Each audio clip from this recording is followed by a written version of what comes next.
ನ್ಯೂಸ್ಗೆ ಸ್ವಾಗತ. ಭಾನುವಾರ ಬೆಳ್ಳಂಬೆಳಗ್ಗೆ ಬೀದಿಗಿಳಿದು ಕಾರ್ಯಾಚರಣೆ ನಡೆಸಿದ ನಗರಸಭೆಯ ಸಿಬ್ಬಂದಿಗಳು ಕಳೆದ ಕೆಲವು ದಿನಗಳಿಂದ ಸಾರ್ವಜನಿಕರಿಗೆ ಮತ್ತು ಮಕ್ಕಳಿಗೆ ತೊಂದರೆ ಕೊಡ್ತಾ ಇದ್ದ ಆಕ್ರಮಣಕಾರಿ ಬೀದಿ ನಾಯಿಗಳನ್ನು ಬಲೆಯಲ್ಲಿ ಕೆಡವಿ ರೇಬಿಸ್ ರೋಗ ಲಕ್ಷಣಗಳ ತಪಾಸಣೆಗಾಗಿ ಬೇರೆಡೆ ಸಾಗಿಸಿದ್ದಾರೆ.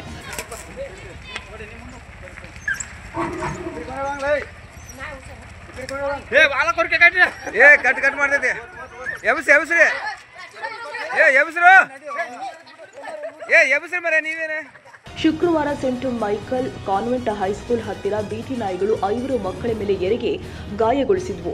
ಗಾಯಗೊಂಡ ಮಕ್ಕಳನ್ನ ಆಸ್ಪತ್ರೆಯಲ್ಲಿ ಭೇಟಿ ಮಾಡಿ ಆರೋಗ್ಯ ವಿಚಾರಿಸಿದ ತಹಸೀಲ್ದಾರ್ ಮತ್ತು ನಗರಸಭೆ ಪೌರಾಯುಕ್ತರು ಉಪಟಳ ನೀಡುತ್ತಾ ಇರುವ ಬೀದಿ ನಾಯಿಗಳ ನಿಯಂತ್ರಣಕ್ಕೆ ತುರ್ತು ಕ್ರಮ ಜರುಗಿಸಲಾಗುತ್ತೆ ಅಂತ ಭರವಸೆ ಕೊಟ್ಟಿದ್ದಾರೆ. ಅದರಂತೆ ಇಂದು ಭಾನುವಾರ ನಾಯಿಗಳನ್ನ ಹಿಡಿದು ಬೇರೆಡೆ ಸಾಗಿಸಿ ತಾವು ಹೇಳಿದಂತೆ ನಡೆದಿದ್ದಾರೆ.